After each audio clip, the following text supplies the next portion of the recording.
두 번째 시간 시작하도록 하겠습니다.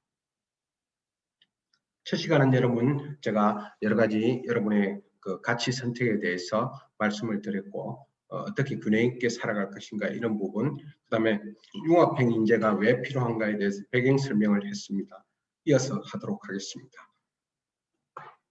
자, 간단히 이제 여러분께서 미래 사회를 여러분이 전망하시려면 여러분이 그 뉴스를 이렇게 관심을 가져야 돼요.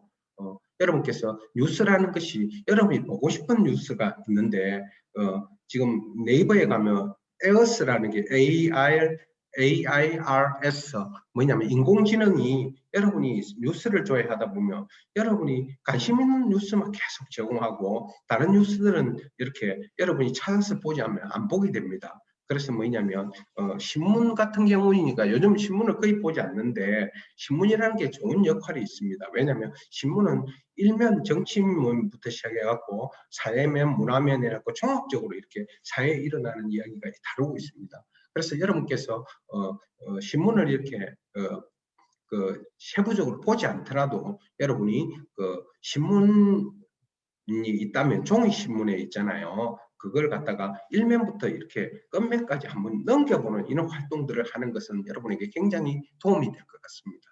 그래서 그런 걸 보게 되면 미래 사회를 전망하게 될 것 같으면 이 사회가 경제적으로 어떻게 변화되는가를 알아보는 게 굉장히 중요합니다. 그것을 뭐냐면 주로 이제 우리가 경영 경제의 영역이기도 하고 변화 혁신의 영역이라고 해야 돼요. 그래서 지금 여러분이 이제 팽창 사회에서 수축 사회로 바뀐 것은 이 사회 경제의 트렌드라고 보시면 되겠습니다. 자, 여러분이 살았던 시대, 지금 뭐냐면 지구상의 역사에서 여러분이 지금 태어난 학생으로 태어난 시대, 그 다음에 여러분이 학교를 다니고 지금 있는 이 시기를 갖다가 볼 것 같으면 수축 사회라고 이렇게 규정을 하고 있습니다. 지금 쭉 보시면 르네상스와 산업혁명 이후에부터 2008년 전환형 복합위기, 미국 사태가 일어나고 이제 세계가 돈에 의해서 움직이다 보니까 미국에 이제 금융위기가 발생됐죠. 이때까지를 팽창사회라고 해요. 팽창사회란 뭐냐면 사회가 계속 성장했던 사회라는 거예요. 여러분이 학교를 졸업하면 언제나 밖에 나가면 일자리를 좋은 걸 잡느냐, 조금 마음에 안 드는 걸 잡느냐 차이지 일자리가 항상 있는 이런 사회예요. 뭐 예를 들어서 경제 성장률이 기본적으로 5%에서 10% 정도 이렇게 성장하고 사회가 기회가 굉장히 많았던 시대를 우리가 팽창 사회라고 합니다. 이게 언제까지인가 하면 기본적으로 2008년까지 이렇게 계속 이어져 왔습니다. 잠깐 우리나라 같은 경우는 IMF인 1998년에 IMF가 터져갖고 일시적으로 어려운 적은 있었지만 몇 년 계속 성장해 왔습니다. 우리나라는 경제개발, 박정희 대통령이 정권을 잡고 나서 경제개발 5개년 계획을 한 1963년부터 시작해갖고 2008년까지 우리 사회, 우리 대한민국도 계속 성장을 해왔어요. 그러나 금융위기 이후에 사회가 수축 사회가 잠깐 제로섬 사회가 됐다가 이제 수축 사회, 쪼그라드는 사회라는 거예요. 이걸 수축 사회라기도 하고 뭐냐면 다른 말로는 뭐냐면 감속 사회라고 해요. 사회가 점점 속도가 천천히 가는 사회라는 거죠. 특히 지금 뭐 이제 코로나 시대에는 마이너스 성장이 전 세계적으로 일어났지 않습니까? 그래서 앞으로 시대는 당분간은 지구상에서 어떤 급변한 변화가 일어나지 않은 현 체제에서는 있잖아요. 결국 뭐냐면 수축 사회를 우리는 살아가야 돼요. 그러다 보니까 이제 팽창 사회의 마인드와 수축 사회의 마인드를 살아가는 방식이 굉장히 다른데 수축 사회에서 살아갈 수 있는 방식들을 우리가 연습해야 된다는 것이 하나의 어떤 주제라고 할 수 있기 때문에 말씀을 드리고, 그다음에 이 두 번째 말씀드리고 싶은 것은 이제 이 사회가 이렇게 경제적으로 변할 때 주기적 변혁기라는 게 있고 구조적 변혁기가 있어요. 그래서 제가 이게 재미있게 예를 들어놨는데 여러분이 뭐 오해는 하지 마세요. 지금 왼쪽에 봐보면 이게 인간 사료라는 거예요. 인간 사료. 지금 네이버에 가고 검색을 해보면 인간 사료가 몇만 가지가 뜹니다. 이게 굉장히 우리 사회의 아픈 이야기예요. 젊은 친구들이 뭐냐면 또 학교를 대학이나 이런 걸 갔는데 부모님이 경제적으로 지원을 많이 못 해주다 보니까 어떻게 됩니까? 밥을 먹어야 되는데 이 식비가 굉장히 부담이 되니까 이 인간 소래로 사 먹대요. 대행으로 포장된 이런 내용들 눈에 띄는 게 이런 싼 걸 사고 먹는다는 거예요. 그런 내용들이 그래서 우리 사회가 뭐냐면 지금 뭐냐면 부익부 빈익빈 해가지고 경제적으로 편차가 많이 일어나서 문제가 많이 되고 있죠. 이게 수축 사회의 하나의 특징이라는 거예요. 잘 사는 사람은 엄청 잘 살고 그다음에 못 사는 사람은 점점 못 살아지고 이게 우리나라뿐만 아니고 전 세계적인 현상입니다. 그래서 이는 삶의 방식이 선택하는 방식이 굉장히 중요하다는 거예요. 오른쪽에는 뭐냐면 요즘 반려동물을 굉장히 많이 키워지지 않습니까? 지금 반려동물을 키우는데 이 자료가 보면 뭐냐 반려동물 한 달 양육비가 13만 3천 원이라는 거예요. 이게 이제 한 2년 전에 통계로 나온 건데 그러면 있잖아요. 반려동물 한 마리 개라든지 고양이를 키우는데 13만 3천 원이 한 달에 드는데 사람이 인간 사료를 사먹으면 13만 3천 원이 안 듭니다. 이게 구조적 변액기의 특징이라고 보시면 돼요. 그래서 주기적 변액기는 우리가 경기 성장이 되고 그다음에 하강이 되고 스태그플레이션 그다음에 불경기가 오게 되면 뭐 경제가 힘들어지고 호경기가 오면 경기가 좋아지고 우리가 경제학 원론을 배우면 이렇게 알 수 있는 내용이지만 지금은 그런 시대가 아니에요. 구조적 변액기. 여러분이 창의 융합형 인재가 왜 필요한가 하면 주기적 변액기의 경제 원론상에서 우리가 사회를 적응하는 방식들이 통하지 않고 구조가 바뀐다는 거예요. 구조가 근본적으로 바뀐다는 것은 기존에 우리가 열심히 싸웠던 가치관이나 이런 것들이 먹히지 않는다는 거예요. 그래서 새로운 방식, 플렉시블하고 유연하고 그래서 어쩌면 앞으로 다가오는 시대는 저 같은 사람보다는 여러분 같이 젊은 사람들은 훨씬 사회에 적응이 잘 된다는 거예요.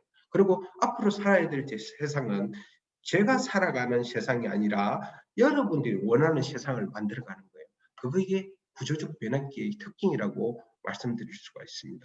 그래서 여러분들이 구조적 변화기에는 과거의 방식들이 먹히지 않는다. 새로운 방식들이 필요하다. 이런 내용을 여러분이 이해하시면 좋겠어요. 말씀드렸죠. 자, 평창사에서 수축사회로 바꾸고 있다. 그러면 어쩌면 저는 뭐 공부를 하는 사람이니까 늘 뭐냐면 변화혁신이라든지 문학 공부를 하니까 여러분 저는 그런 이야기를 뭐 우리 자식이나 주위 사람한테 잘 안 하지만 이런 공부를 열심히 안 하는 사람들은 과거에 자기가 살아왔던 시대에 연습했던 좋은 방식들을 여러분에게 계속 강요할 가능성이 많습니다. 즉 뭐냐면 성장사회에 살아왔던 방식을 여러분에게 강요하고 또 주기적 변액기에 살아왔던 방식을 여러분에게 강요할지도 몰라요. 그러나 여러분은 맹심하셔야 돼요. 여러분이 살아가는 세상은 수축사회와 구조적 변액기라는 거예요. 그래서 그런 방식들을 참고로 듣되 여러분들이 스스로 머리를 생각을 계속 확장하면서 우리 사회, 우리가 살아갈 세상은 어떤 세상일까? 그 다음에 우리는 어떤 세상을 만들어야 될까? 여러분 최근에 정치에 좀 관심 있는 분들 보시면 지금 국민의당에 이순석이라는 대표가 되었죠.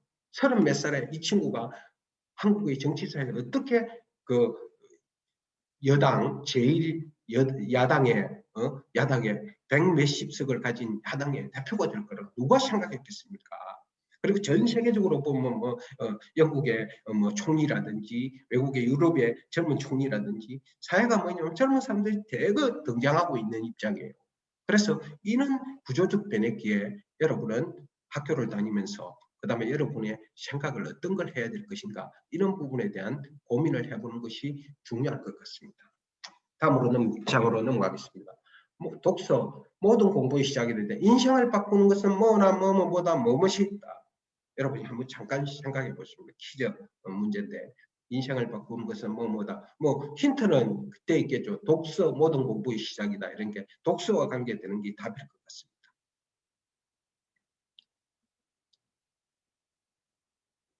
자, 인생을 바꾸는 것은 사주팔자나 재능보다 독서력과 문해력에 있다. 제가 이렇게 퀴즈를 한번 내보겠습니다. 독서력, 문해력. 지금 이제 여기서 핵심은 뭐냐면 여러분 재능이 뭐 부족하다고 해서 여러분이 좌절할 필요가 없습니다. 지금 뭐 100세 시대인데 100세까지 못 살지도 몰라요. 자, 대충 보면 이제 90살까지 산다고 보면 인간이 이제 뭐냐면 재능 하나라고 버티기에는 너무 힘든. 왜냐면 90세까지 산다고 보면요, 직업을 몇 가지 바꿔야 될지도 모르는 세상을 사는 거예요, 여러분.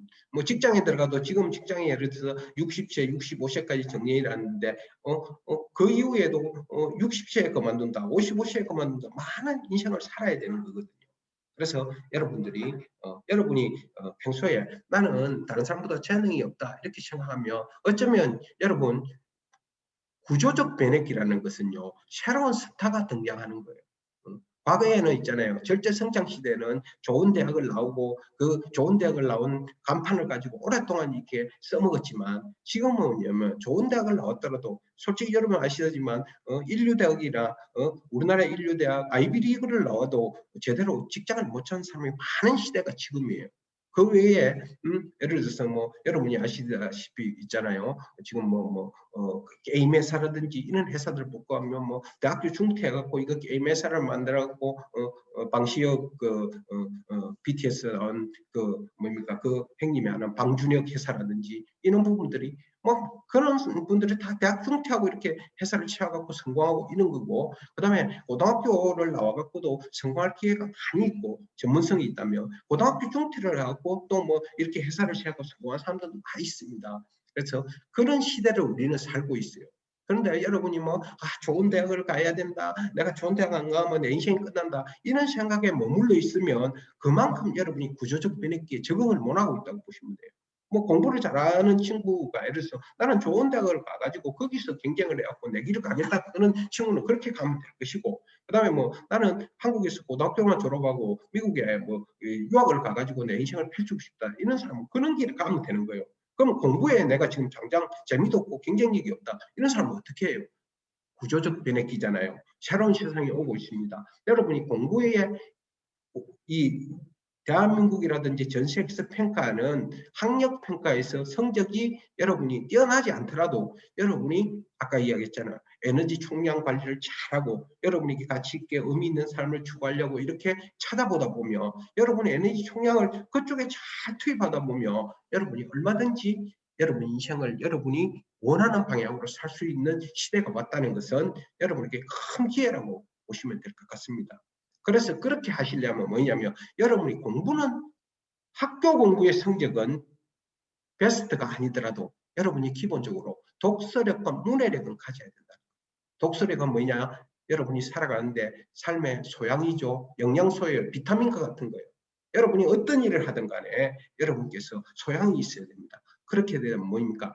융합형 인재, 창의적 인재가 필요한 이런 시대에는 기본적으로 독서력, 문해력이 굉장히 중요하다. 문해력이 뭡니까? 문해력이라는 것은 여러분이 앞에 있는 여러분이 새로운 핸드폰을 샀어요. 핸드폰의 사용 설명서를 읽을 수 있는 것이 여러분의 문해력입니다.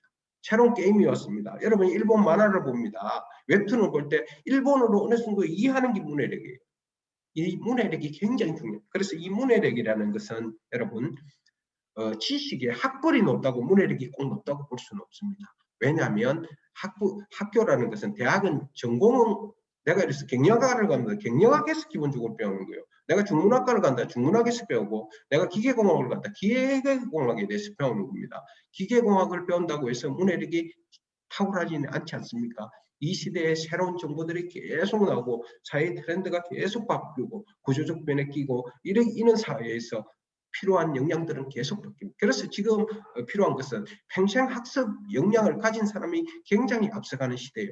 매일 공부하는 사람을 이길 수는 없습니다. 이 공부한다는 것은 학과 공부가 아니라 여러분이 이 사회가 구조적 변혁기가 요구하는 새로운 세상, 지금 이야기는 플랫폼 세상, 지금 스마트폰이 기본이 되는 플랫폼 세상에서 필요한 역량들을 연습하는 게 문해력이거든요. 이런 부분이 독서력이 굉장히 도움이 되고 여러분이 신문을 볼 때 신문에 여러분이 보고 싶은 에어스 여러분이 요구하는 것만 보는 게 아니고 전체적으로 볼 수 있는 이런 역량들이 여러분의 문해력을 높이는 데 굉장히 도움이 된다는 말씀을 전해드리고 싶습니다.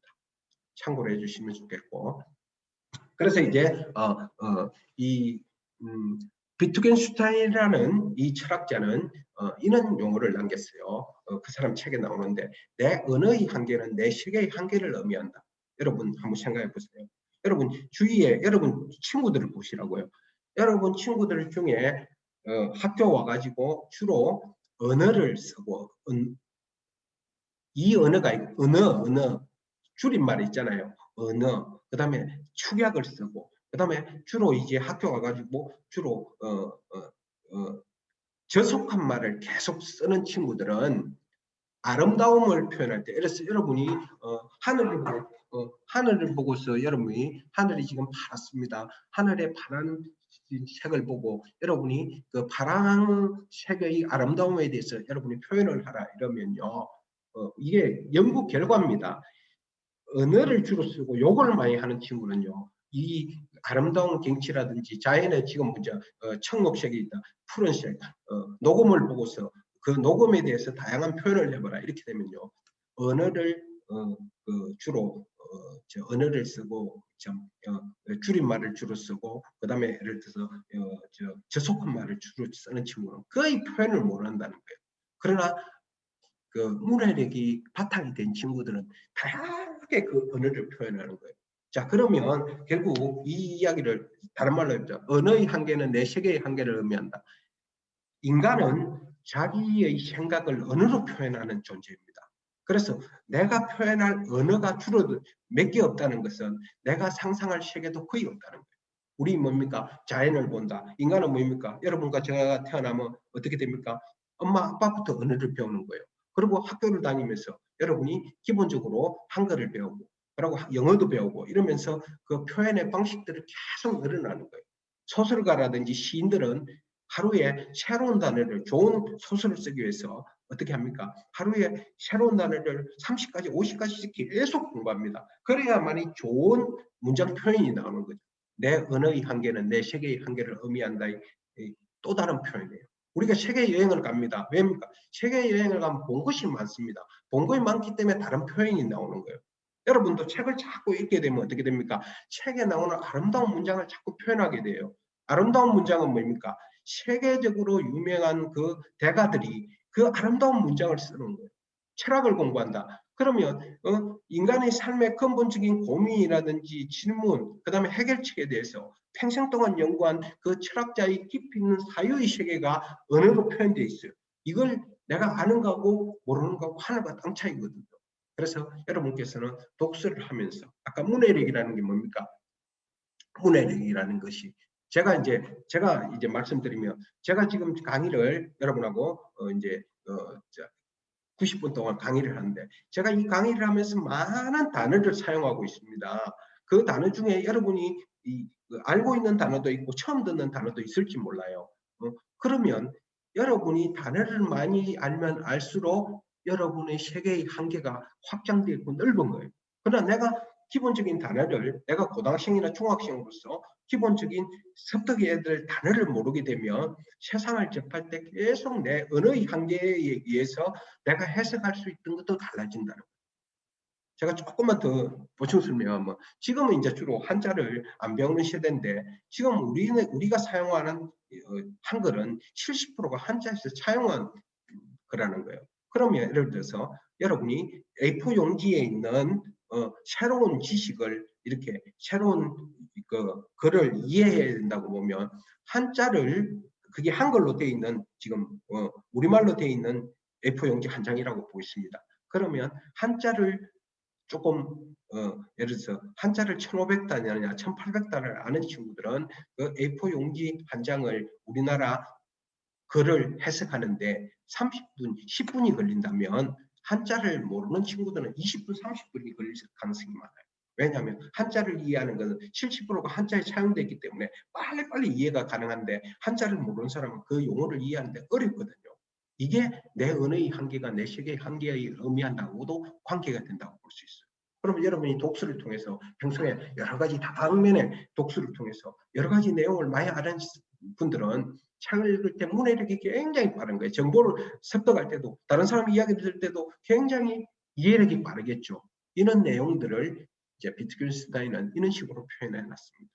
그래서 여러분께서 항상 인간 결국 우리가 사람과 소통할 때는 그 사람의 이야기를 제대로 알아듣는 게 중요하잖아요. 그러면 여러분께서 다양한 언어 개념을 많이 알수록 여러분이 많은 사람을 접했을 때 충분히 소통이 잘 되고 이해가 잘 된다고 이렇게 이야기할 수가 있습니다. 그런 기초가 독서라고 말씀드릴 수 있겠습니다. 다음 장으로 넘어가겠습니다. 지식의 언변화에 대해서 잠깐 알아보겠습니다. 여러분이 이제 공부를 하는 게 우리가 지식을 습득하잖아요. 지식을 습득하는데 이 지식이라는 것이 시대에 따라서 역할이 달랐다는 거예요. 자, 인류가 출현하고 돼서 먼저 말이라는 게 등장했습니다. 그래서 과거의 시대는 말을 잘하는 길가메시 이야기라든지 이런 거 보고, 그 다음에 여러분이 옛날에 이야기꾼 이런 이야기를 생각해 보시면 돼요. 그래서 사람들이 그 언어가 이렇게 대중화되고 우리가 뭐냐면 한글을 배우기 이전 이런 시대를 생각해 보면 그때는요 기억력과 암기력이 뛰어난 사람이 굉장히 유능한 인재였어요. 종교로 볼 것 같으면 이제 그 중시의 이제 수도사라든지 그때는 뭐냐 성경이라는 게 양피지에 막 적혔잖아요. 그럼 양피지 자체가 굉장히 비싼 거예요. 그러다 보니까 그때 성경의 구절을 제대로 아는 사람은 뭡니까? 수도사라든지 이 종교 지도자밖에 없었어요. 왜? 성경책이 몇 권 없으니까. 그거는 수도원에 보관돼 있는 거잖아요. 그때는 뭐냐 기억력과 암기력이 뛰어난 사람이 굉장히 유리했다.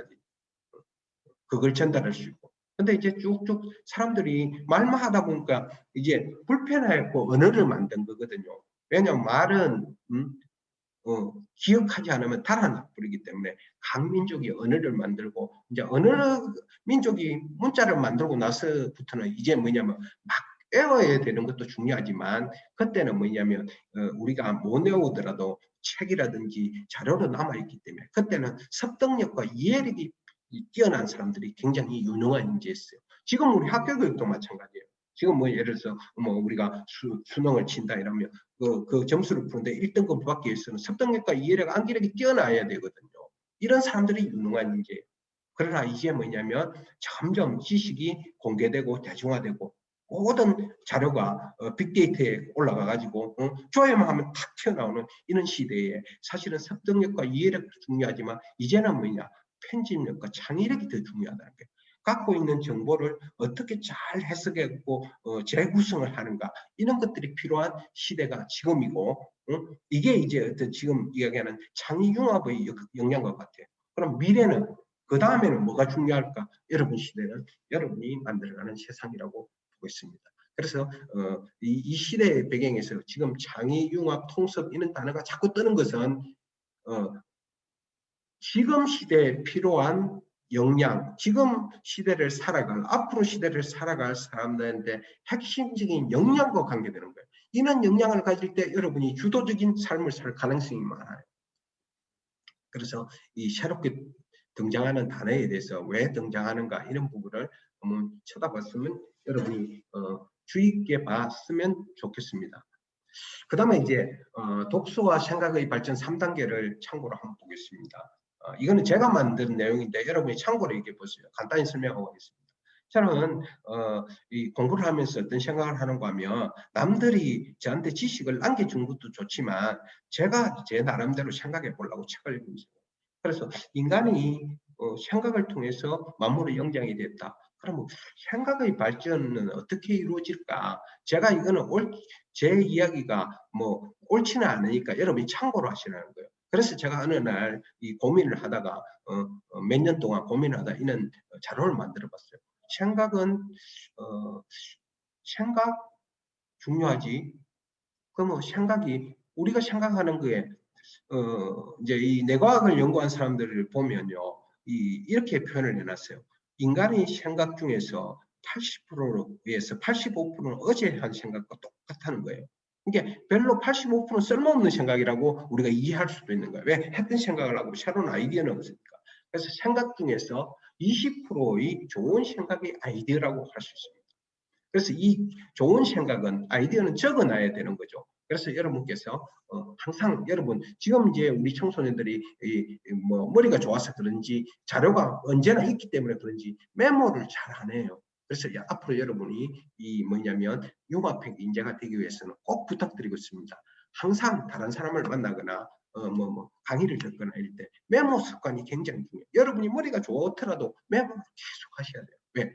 여러분이 떠오르는 아이디어는 메모하지 않으면 달아나 버리거든요.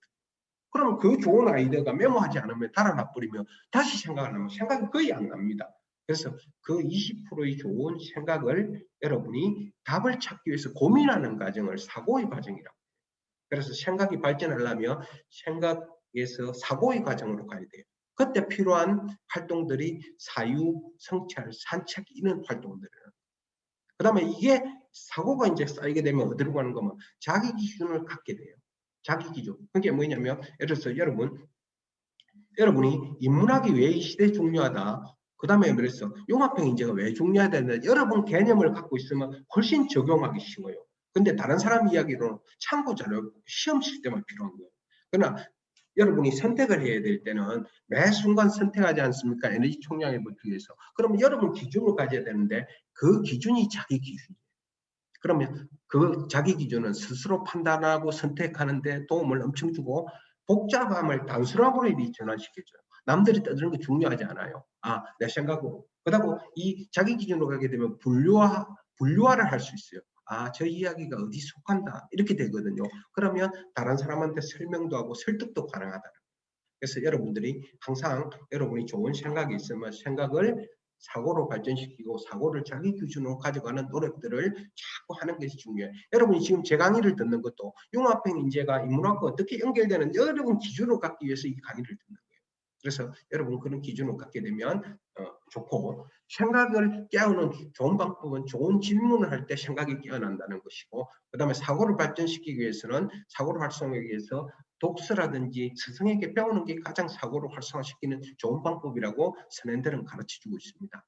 그리고 자기 기준을 자꾸 좋게 갖기 위해서는 여러분이 이론만 머물지 말고 실천을 통해서 이론과 융합하는 것들이 굉장히 중요하다. 이런 말씀입니다.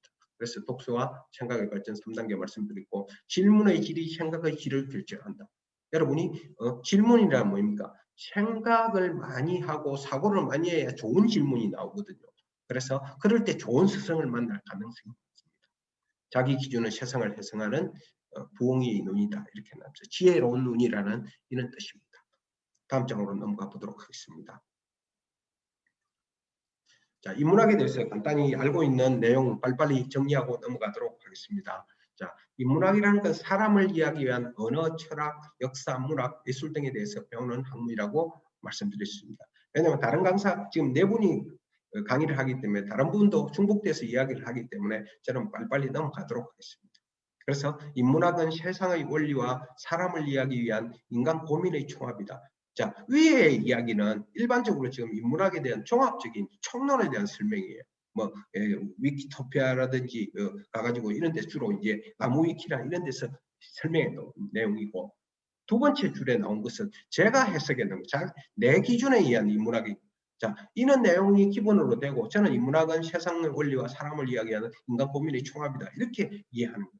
이게 결국 인문학이라는 건 사람을 이야기한 것이다. 이렇게 이해하면 큰 무리는 없을 것 같습니다.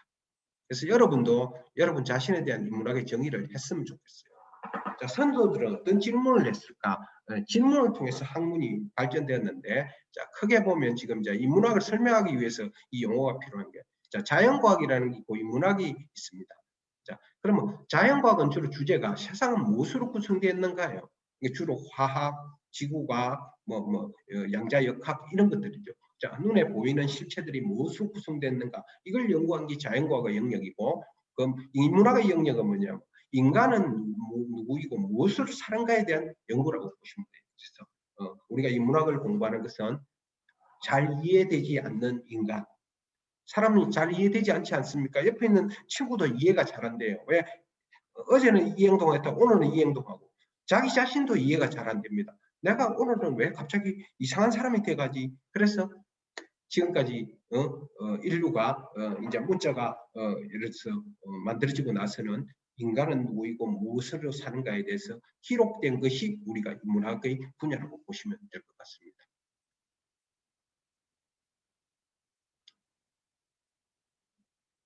자, 인문학 분야에 대해서 조금 이제 설명해 드리면, 여러분이 이제 인문학이 워낙 분야가 크다 보니까 여러분이 이제 막 헷갈리는 부분이 많이 있는데, 여러분이 지금 주위에 가보면 도서관이라든지 지나가 보면 도서관 인문학도 하고 이러는데, 가보면 이제 인문학이 첫 번째 여러분이 이해해야 되는 게, 인문학 분야가 언어로 이해되는 인문학이 있습니다. 그걸 문사철이라고 해요.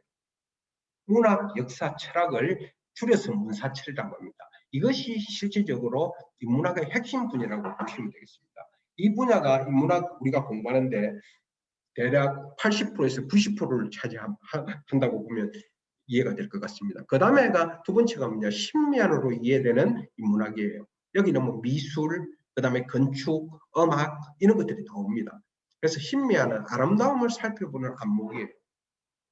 근데 실질적으로 사람들이 인문학 공부를 하다 보니까 뭐가 문제가 있는가 하면, 언어로 이해되는 문사철은요 굉장히 힘이 드는 공부라고 보시면 돼요. 왜냐하면 이게 전문가가 되지 않고 내가 소양을 닦는다는 측면에서, 예를 들어서 여러분이 문사철을 공부하려면 문학을 공부하려고 한번 해보세요. 문학도 문학 하나만 있는 게 아닙니까? 한국 문학도 있고, 러시아 문학도 있고, 영미 문학도 있고, 뭐 동양 문학도 있고, 일본 것도 있고, 중국 것도 있고, 엄청 많죠. 그거 공부하는데 시간이 엄청나게 걸려요. 세계적인 유명한 문학만 공부하는 것도. 실력도 금방 늘지 않고. 그 다음에 뭐요? 역사 세계사도 있죠. 동양사도 있죠. 한국사도 있고 많지 않습니까? 철학, 서양 철학, 동양 철학이 있어요. 이거 공부 다 하려면 너무 시간이 걸려요.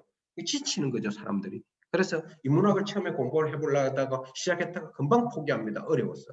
그러다 보니까 좀 재밌는 걸 자꾸 찾게 되죠. 우리가 소양을 닦는데. 그래서 사람들이 이제 뭐 영화 인문학, 그 다음에 미술 인문학, 그 다음에 건축 인문학, 들을 때는 금방 이해되고 재미있어요. 그러나 그것이 우리가 인문학 소양을 닦을 때, 우리가 살아가는데 그 인문학 소양이 뭐가 더 필요하는가 따져보면, 대부분은 우리가 언어를 사용하고 표현을 하고 사람들하고 대화를 할 때는 문사철에 대한 게 더 많이 필요하지 심미안에 대한 게 많이 요구되는 건 아니에요. 이게 심미안에 대한 게 10%, 20%를 차지합니다. 그래서 사람들이 점점 자칫 잘못하면 인문학 공부를 하는데 재밌는 쪽으로 가게 되면 심미안을 심취할 수 있는데, 그게 나쁘다는 것은 절대 아닙니다. 문사철의 기본이라는 걸 늘 잊지 마시기 바랍니다. 그런 부분에 대해서 여러분이 문사철이 중요하다는 걸 알면서 심미안을 습득하는 것은 가장 좋은데, 문사철을 모르면서 심미안 공부를 하는 것을 인문학이라 소양을 닦는 거라고 생각하면, 그거는 3분의 1도 알지 못하는 내용이라는 걸 말씀드리기 위해서 제가 이 말씀을 드리니까 참고를 하시고, 그 다음에 지금 이 사회는 인문학에 대해서 두 가지 요구를 하고 있습니다. 한 가지가 있느냐, 여러분이 자, 이 시대는 왜 인문학을 요구할까? 첫 번째, 돈 버는 인문학이 필요하다고 말씀드리고 싶고, 두 번째는 개인의 혼돈과 허무주의를 극복하는 게 요구라고 보시면 돼요. 그래서 여러분이 인문학 열풍이 분다, 이 사회는 왜 우리에게 인문학 소양을 요구하는가, 이 부분에 대해서 지금 창의융합형 인재라는 것이 결국은 돈 잘 벌어주는 방식이라는 거예요. 그래서 그 부분을 명확하게 이해하시고, 자, 인문학 열풍이 분다, 이 사회는 왜 인문학이 필요할까? 첫 번째, 창의적 인재, 창의융합형 인재, 그것은 뭐냐면 새로운 방식, 창의성, 돈 잘 버는 거, 세계의 요구, 이렇게 하시면 되고, 혼돈 허무주의 극복은 개인의 요구다, 이렇게 구분해서 이해해 주시면 도움이 될 것 같습니다. 자, 그래서 대한민국도 새로운 방식이 필요하다. 창의성의 요구. 뭐냐면 왜 이제 우리나라에 지금 인문학 열풍이 분 것은 대체 언제고 하면 스티브 잡스가 스마트폰을 이렇게 세상에 내놓고 나서거든요. 본격적으로는 이제 2008년에 이게 스마트폰이 7년부터 개발되고 8년에 나왔지만, 우리나라에 본격적으로 보급된 거는 2012년 정도 됩니다. 그래서 우리나라의 인문학 열풍이 분 것은 2011년, 12년부터거든요. 그래서 여기 이제 왼쪽에 나와 있는 그림이 딕 호스벨이라고 68년 멕시코 올림픽에서 높이뛰기를 하는데 배맨뛰기를 처음으로 했어요. 그전에는 높이뛰기를 할 때 앞으로 뛰어넘었는데, 이 사람이 등으로 이렇게 뛰어넘은 거예요. 새로운 방식 개발되고 높이뛰기 기록들이 쫙 바뀌었습니다. 오른쪽의 그림은 뭐냐면 애플의 스마트폰의 영업이익 구조를 표현한 겁니다. 이게 몇 년 전의 겁니다. 그래서 지금도 스마트폰의 애플의 이익 구조는 여전히 높아요. 여기 보면 스마트폰이 100만 원 주고 팔았다고 하면 그 중에 원가 구조를 보니까 스마트폰을 만든 애플이 65%, 그 제품을 디자인하고 새로운 제품을 만드는데 65% 가져가고 삼성이라든지 그다음에 인텔이라든지 SK 하이닉스 같이 부품을 공부하는 업체에 돈을 얼마 주는 거 뭐 30%를 줘요. 그리고 대만의 폭스콘이라고 애플 스마트폰을 조립하는 이 회사에 5%를 줍니다. 그러다 보니까 결국 뭡니까? 35%를 경비로 지급하고 65%를 그대로 가져가는 거예요. 65%를 가져가서 거기서 자기들이 뭡니까? 직원 월급도 주고 복지도 주고 건물 관리하고 뭐 경비 전기세 주고 이러니까 결국 뭐냐면 거기서 그걸 빼고 남는 걸 우리가 경제 용어로서 영업이익이라고 하는데 애플의 영업이익이 35% 이상이 되는 거예요. 그러다 보니까 100만 원을 팔면 35만 원이 그냥 회사에 남는 거예요. 그래서 지금 뭐 애플이라는 회사가 그 주가가 전 세계에서 시가총액 1위를 오랫동안 하고 지금도 뭐 1위 됐다가 2위 됐다가 3위 됐다가 이렇게 바뀌고 있는데 이렇게 돈을 많이 번다. 그래서 이제 그때부터 이걸 다 보고 났어요. 애플의 스마트폰이 돈이 이렇게 많이 남아. 그래서 우리나라 기업에서 이제 이 문학을 연구하게 돼요. 왜냐하면 스티브 잡스가 스마트폰을 갖고 발표를 할 때 이 스마트폰 기술은 공학 기술과 인문학의 접점에서 나왔다고 이렇게 표현을 했거든요. 그래 인문학을 연구해보자. 결국 우리가 뒤집어 보면 영업이익이 많이 남는 돈 잘 버는 그렇게 결국은 뭐냐 여러분이 이 시대는 뭘 요구하느냐 회사에 들어올 때 창의적 융합형 인재가 돼갖고 새로운 아이디어로 영업이익을 많이 남길 수 있는 사업 아이템을 제시하고 물건을 만드는 데 창의성을 요구한다고 보시는 게 정확한 이해일 것 같습니다. 요게 한 가지고 있고 그래서 뭐 새로운 산업과 종의 출현 보니까 지금 최근에 이제 제가 보니까 여러분 이제 게임을 좋아하시면 알겠지만 111%라는 게임 회사가 있어요. 대표 이름이 김강한 대표입니다. 이 대표가 올해 직원들 월급을 50% 올려줬어요. 연세대학교를 나온 친구인데 보니까 실패도 많이 했고 그래서 이 친구는 지금 뭐냐면 앞으로 이 사장의 이야기는 직원의 복지를 최고로 잘해준대요. 지금 뭐 1년에 한 100%, 200%씩 성장하거든요. 이 회사의 이 김강한 대표 같은 경우는 뭐냐면 앞으로 자기가 이 게임 회사가 잘 돼도 주식 상장을 절대 안 한다는 거예요. 그래서 저는 그 부분에 굉장히 이 관심을 갖고 봤습니다. 왜냐하면 지금 벤처기업을 하면 어쨌든가 빨리 주식 상장을 내갖고 대박을 맞으려고 하는데 김강한 대표 생각은 다르더라고요. 주식을 상장하게 되면 다른 자본들이 와서 내 경영을 방해하고 우리 직원들한테 복귀하는 게 아니고 우리를 경쟁시키고 영업이익을 많이 남기는 쪽으로 가기 때문에 자기는 그걸 알기 때문에 안 한다는 거예요. 그래서 저는 이 김강한 대표를 만나 뵌 적도 없지만 신문기사를 보면서 참 이 친구가 인문학적 소양도 돼 있고 이 시대에 진짜 필요한 경영자구나 이런 생각을 했어요. 그래서 여러분도 그런 경영자가 되기를 바라요. 앞으로 이렇게 회사를 창업하고 이러면. 어쨌든 가고 뻥튀기 해갖고 빨리 회사 팔아먹고 다른 사람한테 팔아먹고 돈 벌어갈 것이 아니라 내가 그 회사를 창업했다면 그 직원들에게 어떻게 같이 먹고 살 거군인가 다른 사람한테 간섭만 먹고 회사를 잘 운영하는 이런 부분에 대해서 여러분도 한번 고민해 보시기 바랍니다. 두 번째가 뭐냐면 생존 그리고 건강한 실존이에요. 자 그러면 돈을 벌려고 하는 인문학이 하나 있다면 창의적 인재라면 뭐냐면 점점 이 시대가 점점 우리가 그림자가 되어가고 있는 거예요. 여러분 학교에서 왕따 이런 게 생기지 않습니까? 과거에 선생님이 그 학교 다닐 때도 왕따는 있었어요. 그러나 그때는 왕따가 이렇게 심하지는 않았고 그리고 한 반에 인원도 많고 그때는 집에 가도 왜냐하면 왕따 자체라는 것이 학교에만 있는 것이 아니고 뭐 그때는 애를 많이 놓는 집안 분위기 때문에 선생님 집안도 이남 오녀예요. 그러면 이남 오녀면 부모가 뭐 경제력도 많이 없는 상태에서 농사 짓고 이러는데 그 애를 다 어떻게 관리하겠습니까? 그러다 보니까 형제 중에도 그 가서 왕따 당하는 친구도 있고 거기서 살아남으려고 몸부림치고 이랬는데 지금은 이제 핵가족 되다 보니까 집에 많아야 뭐 한 명, 두 명, 세 명밖에 안 되다 보니까 점점 뭐냐 방도 혼자 쓰잖아요. 과거에는 방도 뭐입니까 같이 썼습니다. 방 한 칸, 두 칸에 다 남자 여자가 이렇게 막 개우 붙어갖고 이불을 같이 덮고 자고 이러니까 그런 개념 자체가 없었고 집에서 이제 연습이 됐는데 지금은 혼자 방을 쓰게 되고 이러니까 개인 프라이버시가 굉장히 중요하지 않습니까? 그러다 보니까 이제 왜냐하면 자기를 이렇게 인정해 줘야 되는데 집에서는 자기를 엄청 인정해 주는데 학교 오면 인정 안 해주고 이러면 사람들이 외로워지는 거예요. 그래서 이걸 실존이라고 철학적으로 해요. 실존이 뭐냐면 첫 번째가 시공을 차지하는 자기. 자, 이거는 이제 국어 사전의 해석이고, 두 번째가 삶의 의미를 묻는 존재라는. 이거는 이제 철학자 하이데거라는 사람이 이렇게 표현을 했는데, 인간은 뭐냐면 실존하는 존재, 삶의 의미를 묻는 존재, 지향성과 목적을 가진 존재라는 거예요. 그러다 보니까 우리 자신들이 뭔가 지금 아까 말씀드린 가치 있는 인생은 무엇인가, 의미 있는 인생은 무엇인가, 이런 것들이 이제 지향성과 목적에 대한 거잖아요. 인간은 결국 의식주가 해결되고 나면 더 나은 것을 추구하는 존재, 욕심이 많은 사람이 인간이죠. 그러다 보니까 밥 먹고 먹고 자고 이런 건 해결이 됐어. 그 다음에 뭐니까 나는 좀 더 독특하고 왜 이 세상을 사는가를 묻게 되는 존재라는 거. 이걸 우리가 실존이라고 해요. 그러려면 건강한 자존감을 가져야 되는데, 이 건강한 자존감을 갖기 위해서는 어떻게 해야 되는가? 여러분께서 자기 자신을 잘 관리해야 되는 거예요. 그래서 여러분이 그림자가 되면 안 되는 거예요. 그래서 인간은 뭐냐면 내가 내 자신을 규명하기는 어려운 존재예요.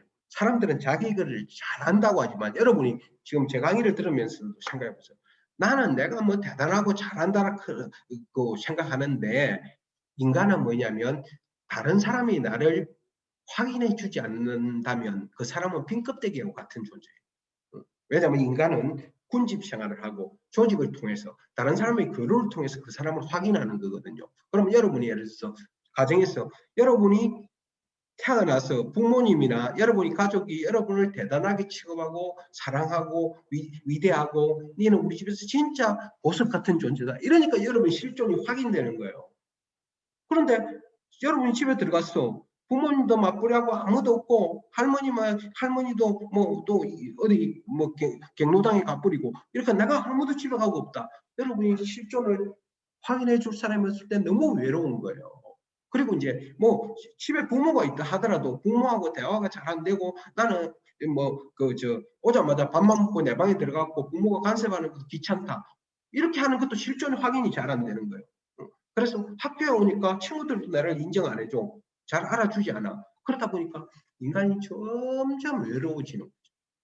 그래서 뭐냐면 사람 속에서 내가 인정받아야 되는데, 그 사람이라는 것은 내 가까이 있는 사람을 말하는 거예요. 내하고 지금 같이 직장 생활을 하거나 학교를 같이 다니거나 내를 아는 친구나. 여기서 외로움이, 그 실존이 확인이 안 되니까 사람들이 SNS 활동을 많이 합니다. 왜냐하면 사람들을 서로 너무, 왜냐하면 가까워지려면 내 비밀도 공유해야 되고 그 사람한테 부끄러움도 드러내야 친해지는 거거든요. 사람은 절대 자기를 완전히 까발리지 않으면 이 친해지는 이 넓이가 항상 한계에 있습니다. 여러분 친구를 만날 때도 생각해보세요. 적당히 이야기하면 적당한 관계밖에 안 되는 거예요. 완전히 오픈을 했을 때 완전한 관계가 될 가능성이 많아요. 그걸 물론 그 완전히 오픈했을 때 그 나를 비난하고 나를 놀리는 사람이 있겠지만, 친구 관계는 거짓이었고 완전히 오픈됐을 때 진짜 실존이 완전히 확인됩니다. 그러면 둘이가 이야기하지 않아도 빈 공간에서 말없이 앉아 있어도 서로가 굉장히 채워져요. 가슴이 채워져. 그래서 이 가슴이 채워지는 실존 관계가 확인되지 않으니까 우리가 가까운 사람하고는 그 소통을 안 하고 한 단계 건넌 잘 알지도 못하는 일촌 친구를 해갖고 그 사람하고 공유를 하는 거예요. 왜? 외롭기 때문에. 내가 이렇게 하루 밥 먹고 가방 들고 학교 다니고 이래서 내 진정한 모습을 알아주는 사람이 부모 외에 가족 외에도 다른 사람이 있어야 돼, 친구도 있어야 되는데, 그런 사람이 없을수록 사람들은 자꾸 방황을 하게 되는 거예요. 왜? 자기가 살아있다는 걸 느낄 수가 없거든요. 그러니까 막 그 사진을 찍었고 내 잘 살고 있다고 SNS 갖고 막 올리고 불특징 다수한테. 그래서 그런 걸 채워주는 게 인문학의 두 번째 역할. 인문학을 공부하면서 그러지 않아도 돼. 나는 있는 그대로인 내가 괜찮아라고 느끼는 게 건강한 자존감이거든요. 남이 알아주지 않아도 그냥 있는 그대로 내가 괜찮은 이런 관리를 하는 것이 실제로 두 번째, 외로운 세상의 인문학의 두 번째 역할이라고 이해하면 될 것 같습니다. 그래서 오랜 시간 인문학을 친구처럼 살려면 이제 시간도 다 돼가기 때문에 마무리하도록 하겠습니다. 자, 그러면 여러분께서 인문학에 대해서 이야기를 했는데 인문학 공부를 해야 되지 않습니까? 그럼 어떻게 하느냐? 인문학에 대해서 아까 이야기했지만 뭐 인문학이 언어로 된 인문학도 있고 심미안으로 된 인문학도 있는데 심미안으로 미술 뭐 이런 것들은 사실 지금 여러분들은 어릴 때 취미 활동을 하고 기본적으로 피아노 학원이라든지 이런 데 가고 바이올린도 배우고 그다음 미술 학원도 가고 이랬지만 선생님이 학교 다닐 때는 그런 걸 배울 기회가 없었어요. 학교에서 조금 뭐 먹고 살기도 힘든데 뭘 배우겠습니까? 그러니까 이 심미안이라는 게 여러분이 그 뭡니까 저 샹하이 달인이라든지 예를 들어서 여러분이 옛날에 뭐 그 영재 프로그램에 SBS 하는 게 있었죠. 그거 보면 뭐 태어났는데 부모님도 힘들고 있는데 뭐 5살 때부터 절대 음감이 생긴 이런 친구들이 있어요. 그런 친구들은 타고난 거예요. 그런 친구들은 심미안 처음부터 타고나는데 일반인들은 타고나지 않으면 연습을 통해서 이해할 뿐이에요. 그래서 이 심미안 영역은 사실 재능하고 굉장히 관계되고 우리가 해석하는 부분은 후천적으로 노력하면 좀 되는데 이제 문사철 이거는요. 그런 재능이 없었더라도 공부하면 되는 거거든요. 엉덩이를 붙이고 도서관에 가서 집에 의자에 앉아갖고 열심히 공부하면 되는 거예요. 그래서 이게 제가 뭐라고 했는가 하면 아까 우리가 살아갈 때 문학 소양에서 문사철, 언어로 표현되는 문사철이 우리가 살아가는데 80%, 90% 중요한 인문학의 영역이에요. 이런 걸 공부를 해야 여러분이 아까 이야기한 실존, 건강한 자존감이 형성되고 외롭지 않아요. 사람들하고 관계에서. 저 사람이 나를 뭐 무시하고 이러더라도 내가 내를 잘 관리하는 사람은요. 저 사람이 나를 무시하는 이유가 있겠지. 이렇게 해석할 가능성이 많습니다. 그래서 자, 문사철을 공부하는데 이거는 제가 이제 문사철의 문학, 역사, 철학이라고 했죠. 그래서 이제 이게 제 이야기보다는 지금 여러분 동원 참치하시는 동원그룹의 김재철 회장님이 문학 공부를 기초를 닦으려면 이렇게 하라고 권장해서 제가 이 방식이 좋아서 여러분에게 말씀드리고 싶습니다.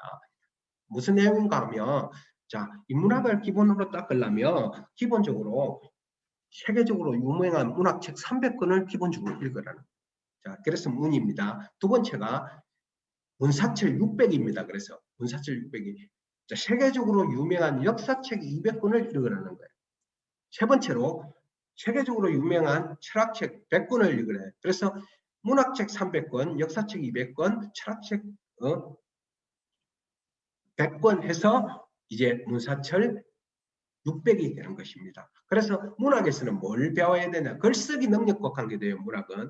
그 다음에 역사는 관점, 통찰력, 지평과 관계가 됩니다. 그 다음에 철학은 존재 방식과 관계가 돼요. 이걸 알고 문학 속에서는 뭘 배워야 되느냐? 다양한 문화와 고급 언어를 이해하고 상상력을 배워야 된다. 그래서 여러분들이 읽으면서 이 점을 여러분이 이 내용은 사진을 찍어갖고 여러분이 책을 읽을 때 항상 주의 깊게 보시라고 핵심 키워드가 중요하거든요. 두 번째는 문학 속에서 인간 군상, 다양한 우리 먼저 살았던 사람들의 인간 군상을 통해서 가치 있는 삶에 대한 모델을 찾아야 돼요. 그런 걸 찾아내기 위해서 우리가 문학 공부를 한다는 거예요. 두 번째는 뭐냐면 역사를 읽을 때는 관점과 통찰력과 지평을 높이기 위해서 지평은 관점, 그래서 과거를 통해 미래를 통찰하고 삶의 유한선, 공공선 이런 걸 배워야 돼요. 어차피 인간은 죽는 존재잖아요. 위대했던 사람도 죽고 여러분도 죽고 나도 죽게 됩니다. 그래서 살아생전에 뭘 해야 되는가? 그리고 역사적인 그 선에 있어서 내 역할을 어떻게 해야 되는가? 그 다음에 종합적인 관점과 긴 호흡으로 리더로서의 대본과 포용 이런 걸 우리가 역사를 통해서 배우고 그 다음에 철학에서는 존재 방식, 내가 어떻게 존재할 것인가에 대한 내용이에요. 그게 존재 방식이 좋아야 실존이 확인이 잘 되는 거거든요. 그래서 삶의 일반적인 문제에 대한 깊은 사유를 하고 두 번째 보편적 사고를 뛰어넘는 새로운 세계와 인간을 탐구하고 그 다음에 주체적 삶에 대한 대가들과의 질문과 답변을 하는 거예요. 왜냐하면 철학자들은 사이코들이에요. 특이한 사람이에요. 왜냐하면 그 사람들은 결혼도 안 하는 사람들도 많고 우리는 일반적으로 먹고 살기 위해서 그렇게 깊이 고민하지 않는데 철학자들은 결혼도 하지 않고 괴로워하면서 인간의 그 태어나서 죽을 때까지 고민을 그렇게 평생 연구해가 우리한테 책으로 적어 놓은 거예요. 얼마나 감사한 일입니까? 그래서 여러분께서 지금 여러분이 문사철 600 중에 읽은 것도 많을 거예요. 그런데 다시 여러분이 읽으면 그 한 권을 읽더라도 제대로 정리하는 이런 공부를 하는 게 굉장히 중요하다고 할 수 있습니다.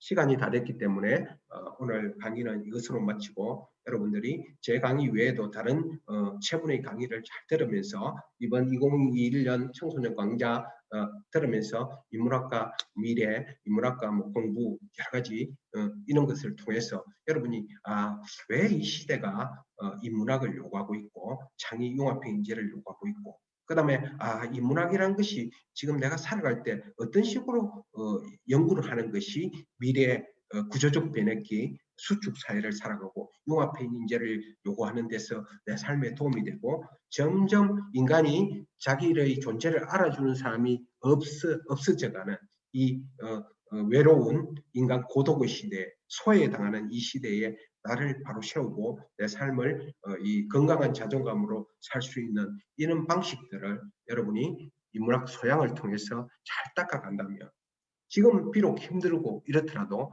여러분 삶이 에너지 총량 관리를 잘 해가지고 여러분이 좀 더 시간이 지나고 어른이 되면 남들이 봤을 때 있는 그대로 참 채워지는 빛나는 그런 사람이 될 수 있지 않을까 생각합니다.